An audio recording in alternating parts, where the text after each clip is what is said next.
Tugushimiye nanone mukunzi wacu, tugushimiye uburyo udahwema kwifatanya natwe muri ibi biganiro dutanga by'ivuga butumwa, tukomeza no kugusaba kubisangiza abandi, ukanda share, ukanda like, kuko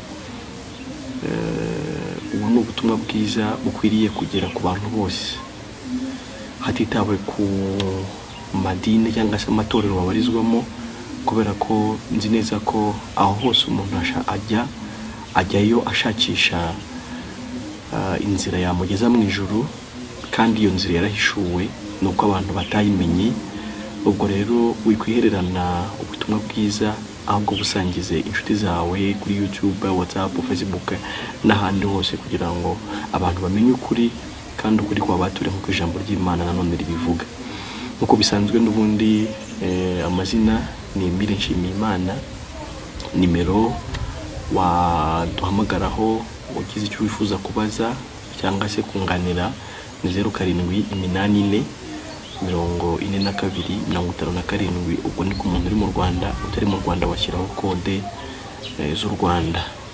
Ijambo ry'uyu munsi rero turarisanga mu Efeso igice cya 2 umurongo wa 8 ndetse n'umurongo wa 9.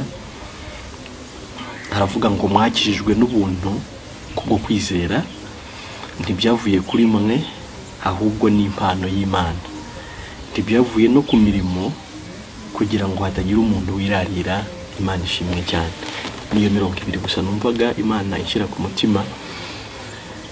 Mu by'ukuri abantu bakeneye gukizwa, abantu bakeneye agakiza, ariko ntabwo bazi aho kava, cyangwa se bagashakira mu nzira itariyo. Urumva nimba bivuga ngo twakijijwe n'ubuntu kubwo kwizera, umuntu akumva kazakizwa n'imirimo ye, nyine agakiza aba yamaze kugahusha.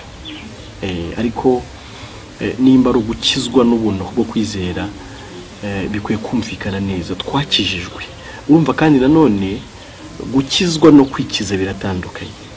Twakijijwe ni ukuvuga ngo hari undi muntu wadukijije. Icyo nicyo ngira ngo rero turebe, twakijijwe n'ubuntu kubwo kwizera. Ese twakijijwe iki? Twakijijwe nande? Yadukijije gute? Mu by'ukuri ikibazo nyuko umuntu yose ifite ni ikibazo cy'urupfu rw'iteka. Umuntu avuka yarakatiwe urupfu rw'iteka, ariko biciye ku gicumuro cy'umuntu umwe ari wa Adamu. Imana twese turemeye mu muntu umwe ari wa Adamu, ahubwo iramubwira Adamu na Eva, irababwira ngo nimubyare mwororoke mwuzure isi. Twagiye twororoka, ariko haremwe uwo nguwo. Mu by'ukuri rero twagiye twororoka, ariko tukororoka ku muntu ufite ikibazo, natwe tukakivukana. Bishatse kuvuga ikibazo, kuvuga ngo Adamu Imana imuremye ikamuha n'umufasha Eva, ikabashyira muri Edeni. Yarababwiye ati iki giti cy'ubwenge bumenyekanisha ikibi n'icyiza ntimukakirye, nimukiryaho no gupfa muzapfa.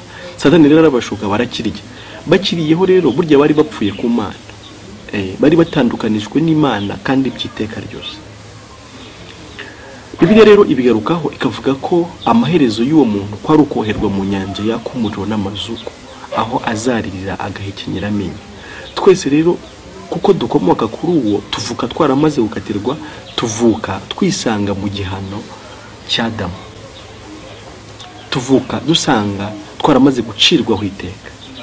Umuntu rero icyo nicyo kibazo gikomeye afitanye n'Imana. Mu by'ukuri ntabwo cyakizwa n'amasengesho, nticyakizwa n'icyacumi, nticyakizwa no kuririmba, nticyakizwa n'ikintu no kubatizwa no gukomezwa no gusenderezwa n'ibindi bintu abantu bose bakora. Ntabwo ibyo birimo umuti w'urupfu rw'iteka. Oya, kubera ko n'ubundi warwandujwe n'icyo utakoze, ntabwo rero n'ubundi byakemuzwa n'icyo wakora cyangwa n'icyo utakora. Ahubwo wavutse waramaze gukatirwa, byaranarangiye. Ahubwo hari wadukijije rero. Adukiza iki rero? Adukiza icyo nyine, adukiza urwo rupfu rw'iteka. Uwo ni Yesu. Yesu yaraje yihindura umuntu abana natwe, ariko we avuka mu buryo butandukanye n'ubwacu. Biriya ivuga ko imbuto yamubyaye ari imbuto y'Umwuka Wera, ni Imana yashyize muri Mariya, hanyuma Mariya asama inda y'Umwuka Wera abyara Yesu. We rero ntakomoka ku rubuto rw'umugabo, niyo mpamvu atavukanye cya kibazo twe dukomora kuri Adamu. Hanyuma aba mu isi ahamara imyaka 33 Bibiliya ivuga ngo yageragejwe mu buryo bwose nkatwe ariko ntigera akora icyaha. Agaragara rero ari uzira inenge, agaragara ari udakora icyaha, agaragara ari utagira icyaha na kimwe imbere y'Imana. Arangije yishyiraho ibyaha byawe, yishyiraho ibyaha byanjye, yishyiraho bwa bubi bwanjye nkomora kuri Adamu, yakavukire yanjye mbi ayishyiraho, ariko yishyiraho n'igihano cyayo. Icyo gihano nicyo narakatiwe, Yesu aba ari ugihanwa mu cyimbo cyanjye. Mu yandi magambo, urupfu Yesu yapfuye rwari rwo kugukiza urupfu rwawe rw'iteka. Urumva rero ni ikintu cyakozwe, ni ikintu cyanarangiye. Kwari kugira ngo aguhanirwe, ahanwe mu cyimbo cyawe, ahanwe mu cyimbo cyane, nkuko Yesaya abivuga. Yesaya 53:5 avuga ngo yashenjagura ibicumuro byacu, umujyana kiduhesha amahoro cyari kuri we. Ahanwe igihano wagomba guhanwa, kugira ngo nubimenye ukabyemera mu mutima wawe wibera amahoro. Umenye ngo Imana ntikimpaniye, kuko habonetse witambika muri dosiye wemera guhanwa mu cyimbo cyanjye, kandi ahanwa ku rugero rwuzuye. Yesu urupfu yapfuye si urupfu rusanzwe. Oya, yapfuye urupfu rw'ibivume, apfa urupfu njye nari narakatiwe, apfa urupfu rusimba urupfu rwanjye rw'iteka. Icyakora umubabaro wanjye nari kuzababazwa mu nyanja y'akumuro n'amazuku, Imana irawukondansa, umubabariza rimwe wose mu minsi 3 iwumurangiriza. Yesu arahanwa, Yesu arababazwa, Yesu akurangiriza, nanjye adangiriza igihano cy'urupfu rw'iteka. Mu Roma 4:25 haravuga ngo yapfiriye ibyaha byacu, azukira kugira ngo atugire intungane imbere y'Imana, cyangwa se abakiranutsi imbere y'Imana, cyangwa se dutsindishirize imbere y'Imana. Nicyo kintu yakoze. Urupfu rwe kwari uguhanirwa ibyaha byawe, ibyaha byanjye byose, hanyuma umuzuko we kwari ukurangiza igihano. Ibyo rero nibyo umuntu yizera. Batubwiye ngo mwakijijwe n'ubuntu kubwo kwizera. Niki wizera? Nicyo ngicyo.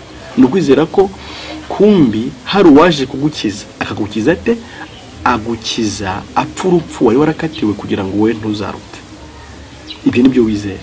Uwo ni Yesu, nicyo tumwizeraho. Si ukuririmba gusa ngo nizera Yesu, si ugucuranga ngo wizera Yesu. Oya, ukizera Yesu warangiza ukajya kwikiza, ukizera Yesu warangiza ukishakamo agakiza, ukizera Yesu warangiza uvuga ko uzajyanwa mu ijuru n'imirimo yawe. Oya, uwo si Yesu bawizera. Yesu nicyo tumwizeraho, ni ukwizera ko twari dusumbirijwe, twari twugarijwe n'urupfu rw'iteka, akaza akarupa mu cyimbo cyacu, Imana yabona ko umwishe ikarudukuriraho. Nta kindi kintu cyagukiza urupfu rw'iteka nicyo. Hanyuma igahamya ko ikugize umwere imbere yayo, kubera ko igihano rero ukatiye ukirangirije muri Yesu Kristo. Dukizwa iki? Dukizwa urupfu rw'iteka. Turukizwa nande? Turukizwa na Yesu warupfuye mu cyimbo cyacu. Ibyo dusabwa niki? Dusabwa kubyemera tudashidikanya, tuhemera ko nta yindi nzira ihari, nta wundi mukiro uhari, keretse kwemera ko igihano bwa twarakatiwe undi yagihanwe mu cyimbo cyacu, bityo tukaba turabere imbere y'Imana, tukaba tutagikurikiranwe mu yandi magambo n'Imana, ikaba nta kintu twishyuza, kubera ko yishyuje Yesu kandi kamwishyuza ku buryo buhagije. Aho no biri bivuga ngo mwakijijwe n'ubuntu kubwo kwizera. Ntibyavuye kuri mwe, ahubwo ni impano y'Imana. Ntibyavuye no ku mirimo ngo hatagira umuntu n'umwe ubyirarira. Nimba ushakira gukira mu mirimo yawe rero, menya ngo wahushije inzira y'agakiza, menya ngo wayobye, menya ngo inzira iri kujyamo ntijya mu ijuru, ahubwira cya giheno. Twongere tukwibutse ngo wikwererana aya makuru. Hari benshi bakeneye gukizwa, hari benshi bakeneye kumenya ukuri, hari benshi bakeneye kuba mu bubata barimo bw'inzira itagera mu ijuru yitwa imirimo ya muntu. Aho niho hayobeye abantu benshi cyane. Ntabwo inzira ijya mu ijuru ica muri wowe, ica mu cyo Yesu yakoze. Sangiza ubutumwa benshi bashoboka, kugira ngo nabo bamenye ukuri kandi ukuri kubakize. Turagushimiye nanone kandi tukwifuriza n'ubundi imigisha iva ku Mana. Imana ishimwe ku bwa Yesu, ariko no ku bwawe uwo dukurikira. Imana ishimwe cyane. Amen.